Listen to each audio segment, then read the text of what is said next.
The content of this podcast is for informational and entertainment purposes only. It is not intended to be a substitute for professional medical advice, diagnosis, or treatment. Always seek the guidance of your healthcare provider with any questions you may have regarding your mental or physical health. The views expressed are those of the host and guests and do not replace personalized care from a licensed professional. Welcome to Mindful Moments with Pedro Morante, a space where a nurse practitioner and educator shares real talk on mental wellness, mindfulness, and navigating life in and out of healthcare. Let's take a moment to breathe, reflect, and grow together.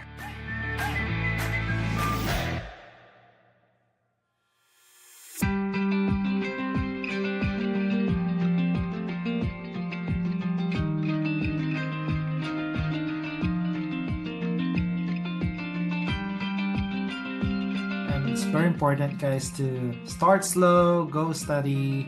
No, it's not a fast race. We're all in this together. There's a lot of anxiety, depression, and PTSD going on. So just need to make sure that our message as a provider is heard by our minority patients.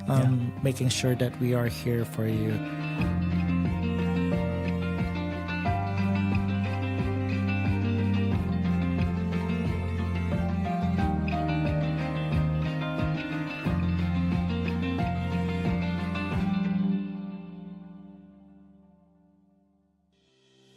Welcome to Mindful Moments with Pedro Morante. I'm your host for today, Pedro Morante, nurse practitioner, nurse educator, and also global health leader. Thank you so much for allowing me to do this podcast with you. I have a very special guest, Dr. Riza Mauricio, and our episode title for today is called Kabalikat, You Don't Have to Carry It Alone. Dr. Riza in the house, finally, this collaboration. Yay, thank you. This is awesome. I like it. Thank you so much for having me, Dr. Morante. This is really wonderful. Thank you, Dr. Riza. This is a dream come true to collaborate for this podcast. Dr. Riza, we'll start with a few mindful questions, just honest reflections, no pressure, no perfect answers. So we'll think of this as a conversation coming from the heart. And then we'll start with the first question. What's something that recently gave you a sense of peace?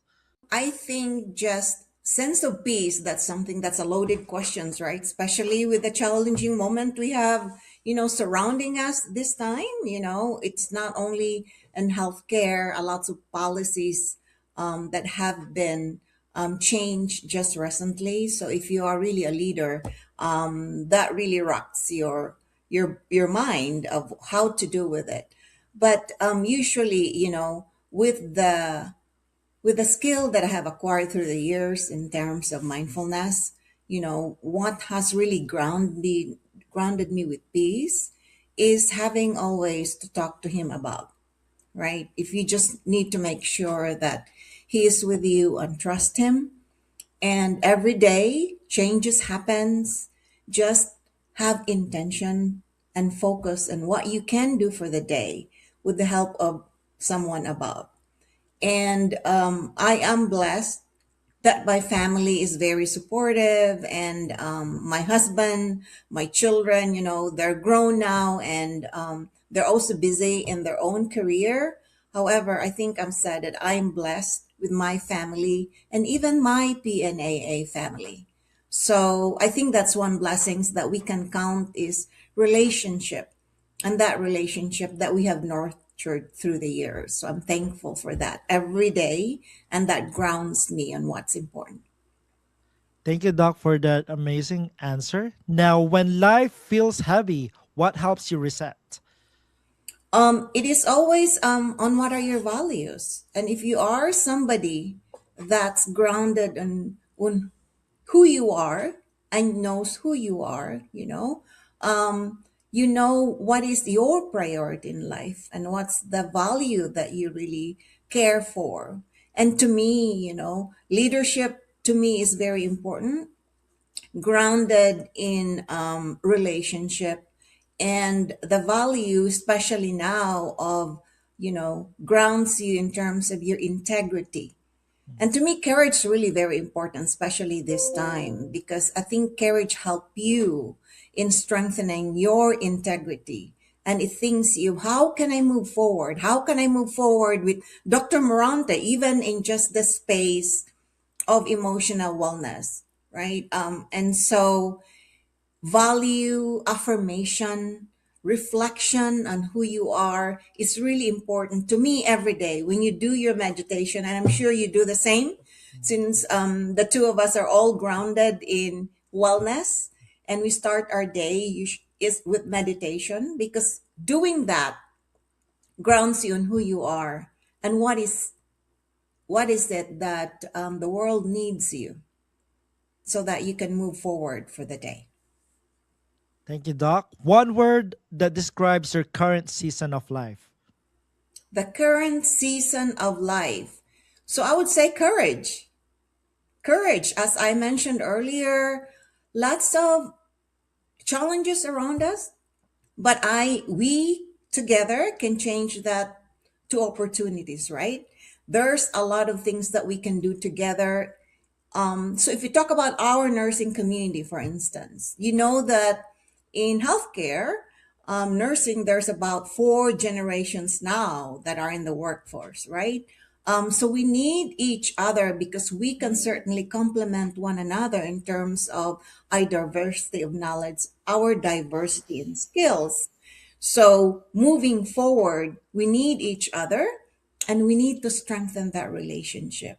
And that relationship, that we have started way back then, even you, like, you started with Texas Cameron County, and then our relationship between you and me just morphed, including your wife and your little children that I saw in the past. So those are little things that when you combine together, to me is a big force. So collectively, if we can move forward with courage, this intergenerational force that we can have in order to bring, value and beauty in these opportunities that we are given today, with all the challenges we have, I think would be beautiful and successful. Now, my next question is who or what is your Kabalikat right now?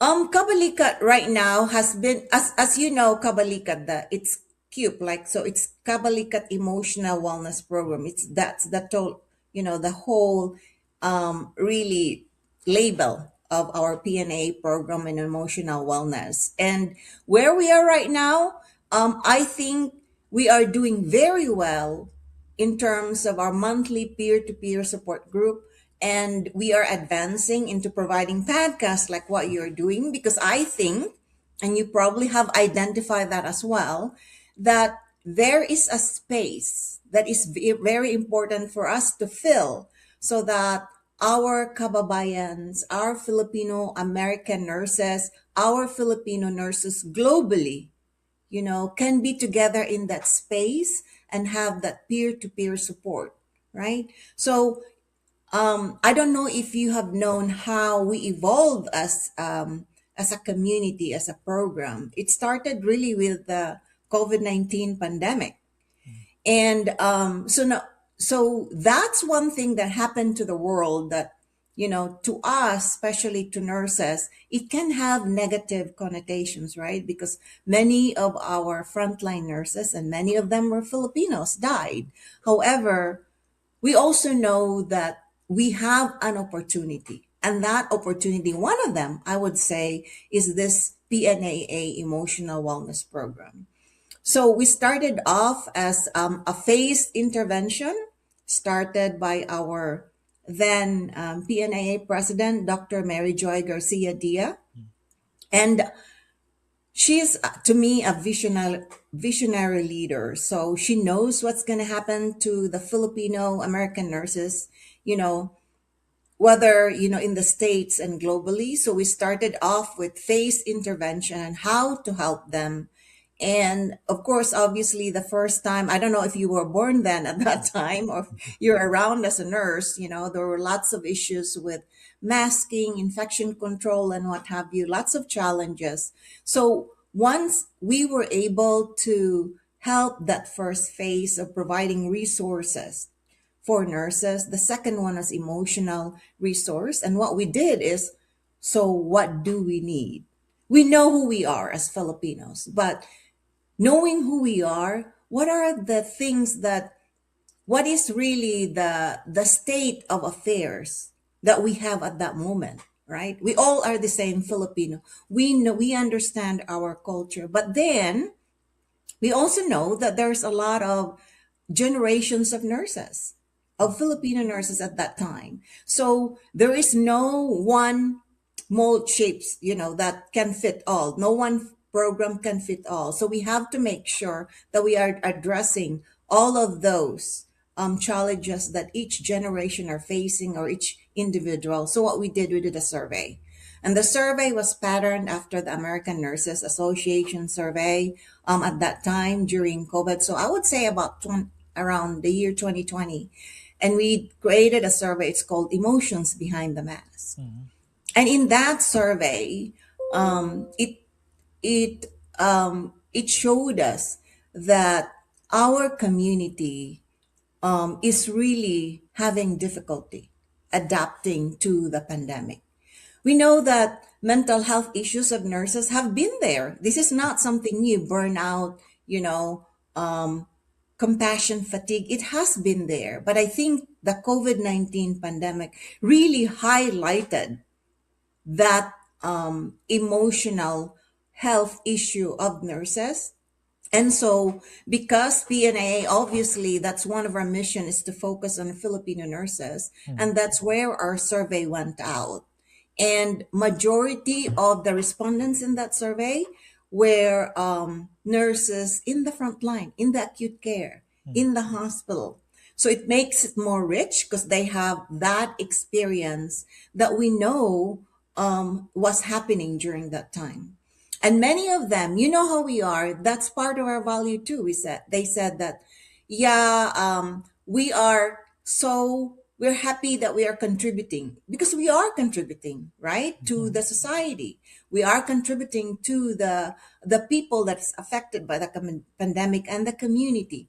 But on the other hand, we are also seeing in that survey that they're expressing a lot of symptoms that is, burnout. So when we have that, we develop different programs, different webinars to educate them, because one of the avenues that they wanted is that social networking virtually, which we are as Filipinos, we love social. We love to be with each other. And then the second in priority as of like how we can help you is really self-care. And how do we start? So we had different programs, webinars, education virtually. In fact, a lot of our speakers were also the gurus of mental health and emotional wellness in the country. For instance, Dr. Jean Watson, and you are familiar with her theory, Dr. Ahmet Sood. And with Dr. Ahmet Sood, we even have a module that we gave free to our nurses, but the uptick was very slow. So we analyzed that program again. Then I, with the team, realized that if we design a program that's culturally congruent, it would probably be different. And so that's why the peer-to-peer support was born. We trained, our Filipino nurses as facilitators, and then started the program, developing the program that it would be culturally sensitive.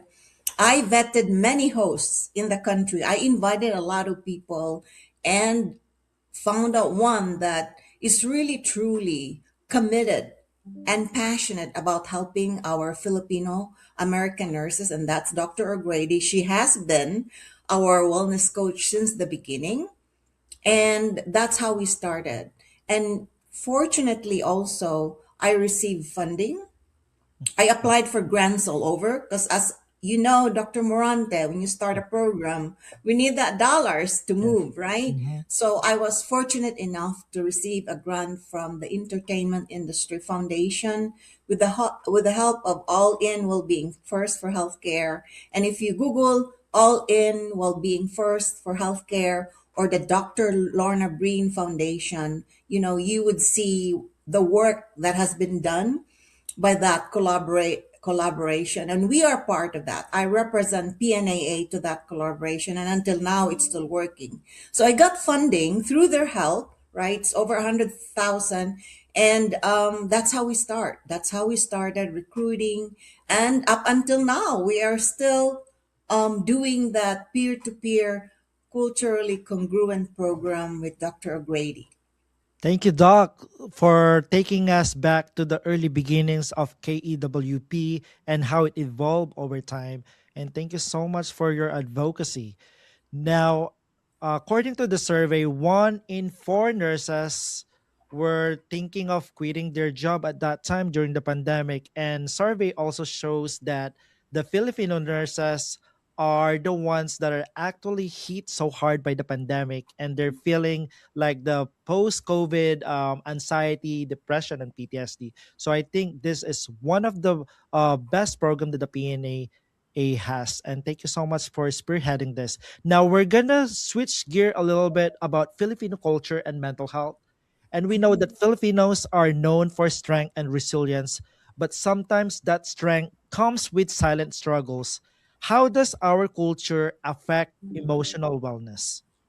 I totally agree with you. In fact, first of our podcasts for the Kabalikat Emotional Wellness, it should be coming up soon. It was panel of people. We dealt about this one, and so we need to dig deeper because, you mentioned about Filipino resilience because of our history, right? From the time of the Spanish era to the conquistadores, then we have the Americans. So we've always been under some sort of colonizers, right? Until we have our independence. But then that value, that struggle culturally has really morphed into us and ingrained in our DNA now. And like what you said, colonialism to me, I think has affected who we are right now. And one of those cultures that I have seen, that you have seen, that has affected us in terms of our mental health is our HIA. So if you feel really bad, and I bet a lot of us, even in our community of PNAA, you would not tell anybody that you are anxious, that you're depressed. You would not tell anyone, right? You would just keep it in you. At to some point that, if this is a vessel, once it boils up, that's only the time that you would tell somebody, because your symptoms are really now severe, that you need help. Initially, what you would do perhaps, and mostly this is what's happening, is you go to your family, and there is that collectivism, right? That, you protect each other, that amor propio, that your branding of whoever you are, like the Morantes, we will not tell anyone that, you have this, because again, there's a stigma to it. So we keep it. If it's severe, we keep it within our family.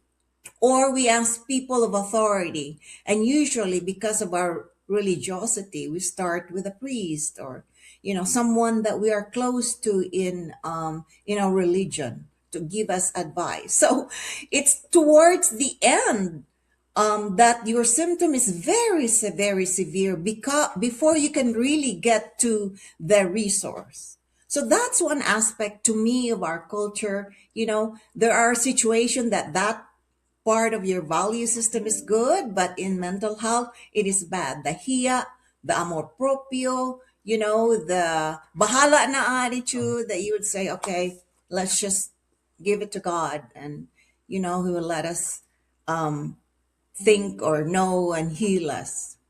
And the collectivism that we got to protect. It is our family within our family, and we will not get it out. Now, the other thing too, I'm not talking here about structure even or systems that we need to also to address. But one thing also, so now that the symptom is really severe and looking for someone, external help now, there is not a lot out there that have that cultural congruence, that can help you. Because usually, and we know you probably have this experience too. I have this experience that when I look for my, primary physician, I would look for, is there a Filipino out there? Because you know that this person can help you, can understand you more than any other culture. That's usually the tendency. Same thing with mental health, and the more so I would say with mental health, because it's deep inside you, deep secrets inside you, that you must trust somebody. So this person has to be of the same culture as we are. I was so proud when I started this Kabalikat. It was, all over the UT system that I'm starting and I'm funded. So there's a group of Filipino medical students that emailed me and said, can we help you? How can we help you with your program? We have learned about it. And until now, these two medical students are still with me, and they have grown up now.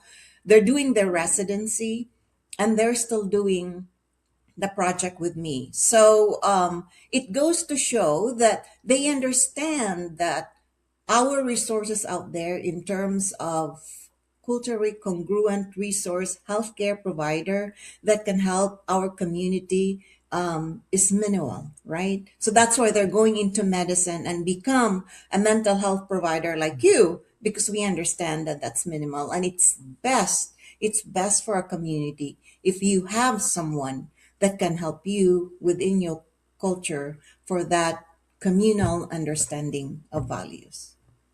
Thank you, Doc, for emphasizing about amor proprio, about hiya, about tiis lang, kaya ko to, impacting our mental health.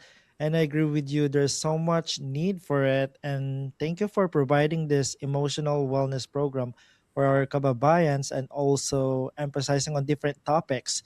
Your topics that you were sending me via Zoom webinars are really connecting to what we're facing right now as nurses. You talk about burnout, you talk about different mental health issues, and that's a good safe space for us to start healing, mindfully healing. Now, how can we shift from being strong alone to being strong together? So we mentioned that communal, a collective intervention, right? It's always, I think, to me, when you are in a community, you're better off in terms of understanding who you are. At first, we were timid of starting this culturally sensitive peer-to-peer program because we don't know. I mean, you mentioned it, the hiya, kaya ko to. So would this be then, is this, well, what is the secret sauce? Was always my question to my team. And I'm fortunate enough that the team that we started in 2020 is the same team that I have right now, because they too, they are sold to the program. They understand that it is very important. So my question to them all the time when we started this, what is our secret sauce? And now everybody say, this is the secret sauce, the culturally congruent peer-to-peer support group. And so knowing that, we understood that then what people were asking as Filipino nurses, we want a community that can help us, because standing alone and thinking of it alone is not enough. I want you, especially if you are someone with experience or someone in the same community as I am, I want you to validate me that my feeling is correct, because you are also feeling the same, right? We are all nurses, we are all Filipinos. Then you're validating my feeling. And then you can suggest to one another based on concepts that our coach would tell us. Based on that, we can say, okay, culturally, this is how we are going to shape ourselves to in order to build more resilient character. Building resilient, I think, to me, takes time. It's not like, one all, I'm brushing my teeth and I got it, right? It takes a long, long time to really develop. And I think that is the reason why we are continuing this program and effective in our program. And by the way, because you have several followers, just so they know that this program is every second Thursday of the month. Yes. It starts at 7:30 Central Time until um, 9 o'clock in the evening. And we have different topic each time. And every once in a while, we plug in religious topic that really brings, you know, brings into the surface of our religiosity, but how is that in terms of translating it to our mental health, and how can we anchor our faith, whatever faith that is, our spirituality, so that it can help us in terms of providing us with the right tool and how to care for ourselves. So it is every second Thursday of the month. And I'm also proud to say, you probably have heard this, Dr. Morante, that I mentioned during our session, that we have now participants coming from Abu Dhabi, Saudi Arabia, the Philippines, right?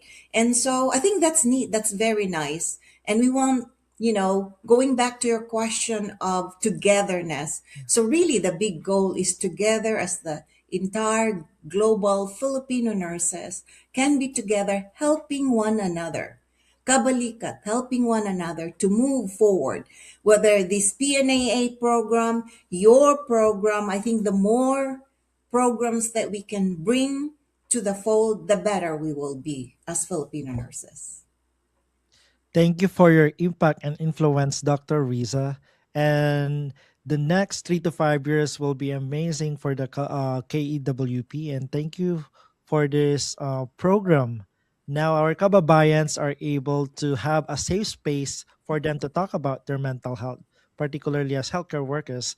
And we deal with a lot of emotional strains and also mental health struggles.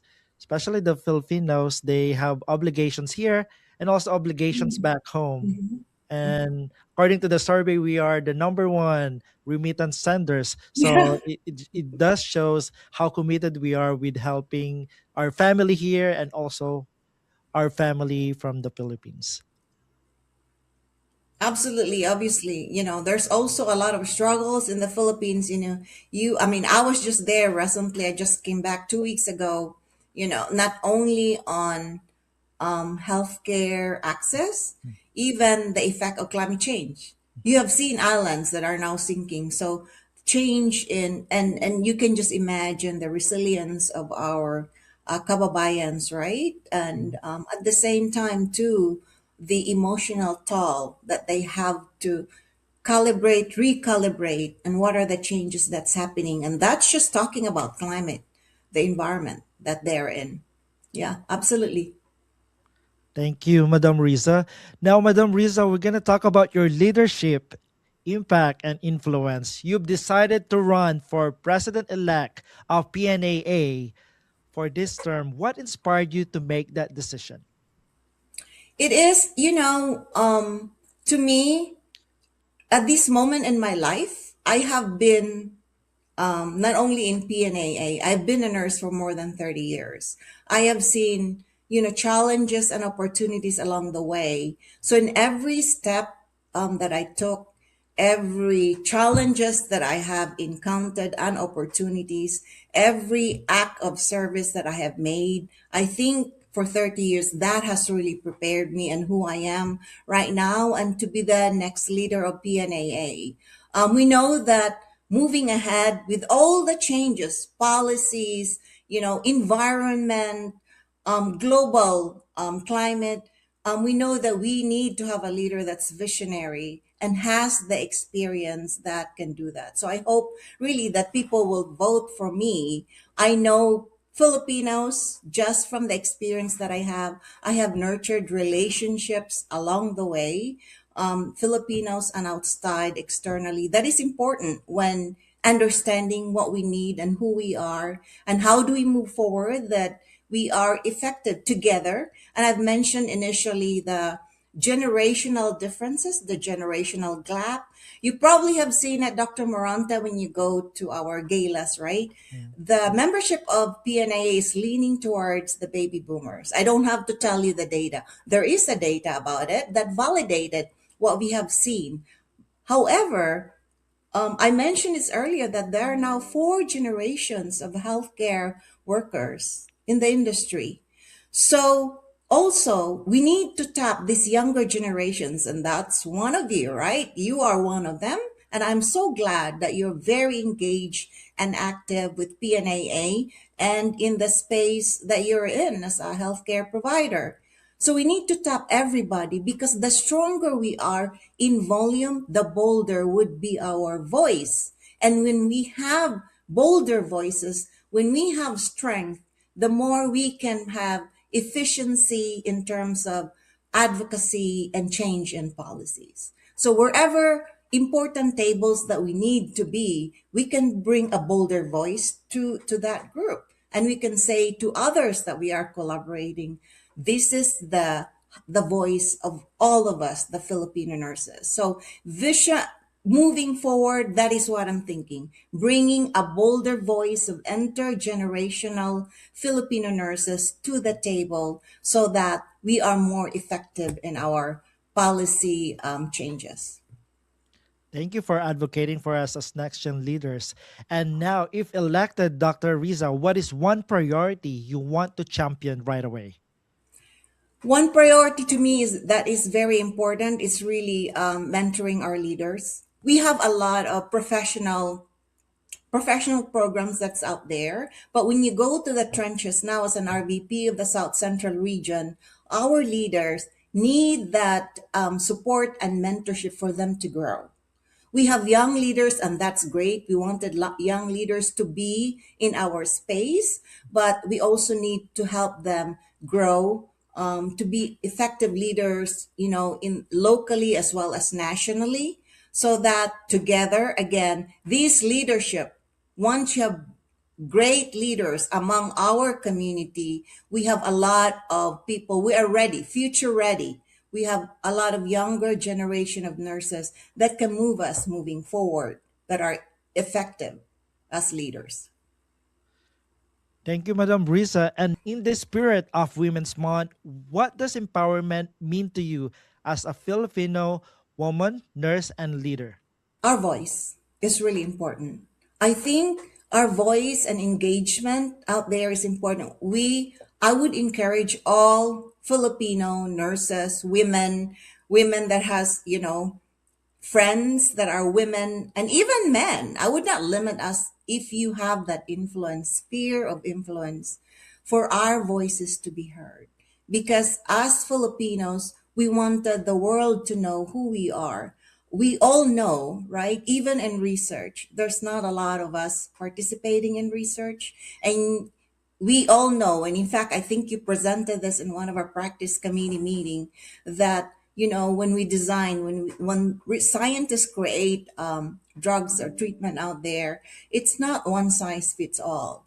We have to have participation, whether in research, clinically, in leadership, so people would know who we are and what is our voice, and we can represent our community well by having a louder voice. So that is my request for women, to empower yourself, have a bolder voice, and be out there, be active in whatever space you can be, whether that's a gala, a formal meeting, or an informal party.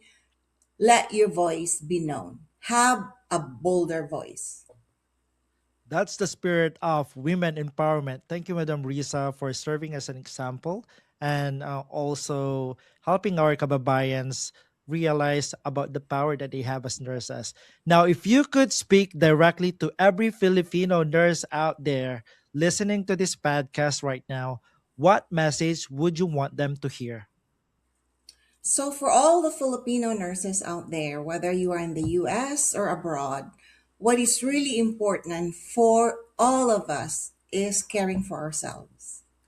That is one thing that we don't even think about as nurses. And also, I think it is ingrained in our culture that we care for others and we forget ourselves. It is important that you have that as a priority every day because you deserve it. An example would be, and I was one of them, Dr. Morante. That I've been in critical care from the beginning, and I will tell everybody critical care is in my system, in my DNA. We all know this, that when we are at work, we even forget to go to the bathroom until the end when we are ready to go home or eat, right? We forget to take care of ourselves. So I think that's really my plea to all the nurses, take care of yourselves. When you are able to take care of yourself well, you are full, and then you can love and have peace and give out love and peace to everybody. And those are things that are essential when we are taking care of one another. You're more inspirational and giving hope to each other when your heart is also full. So, taking care of yourself is very important. Thank you, Dr. Riza. I think we need a part two. I'm learning so much from Just you reach out. and the words of empowerment, mental health advocacy, your Absolutely. leadership, and your message is very strong. The involvement of Kabalikat Emotional Wellness Program, I think it's a separate podcast by itself, but we're just touching the iceberg of what you're doing for our community. So we celebrate you, Dr. Riza.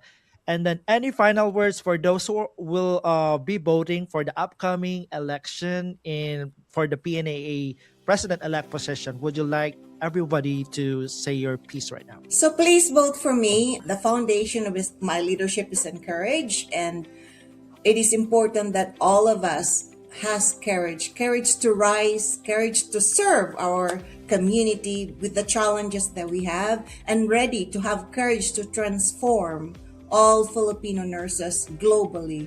And to me, courage really is very important, because without courage, you don't have that ability to be out there and be bold in your voice, your action, your creativity. So please vote for me. And my name again is Dr. Riza Mauricio. And Dr. Morante, if I may ask, if your follower as well will join us for our next Kabalikat Wellness session, that will be in March, every second Thursday of March. Our topic is on empowered communication in this digital age. I think that's a challenge, right? You younger generation will speak differently from the people like me who was a baby boomer, right? So let's talk about that together so we can understand together and can communicate very well effectively if we have that understanding between generations. Thank you again for having me, Dr. Morante. Thank you, Madam Riza, and thank you so much for what you do to our nursing community. And once again, rise with Madam Riza, PNAA President-elect. Woohoo! We celebrate you and your impact.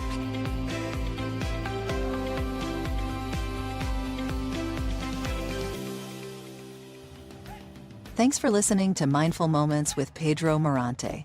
Be sure to follow the podcast so you'll never miss an episode. If you find value in our time together, leave a quick review. It helps more people discover the space we're creating. For updates and more reflections, follow us on social media. Until next time, take care.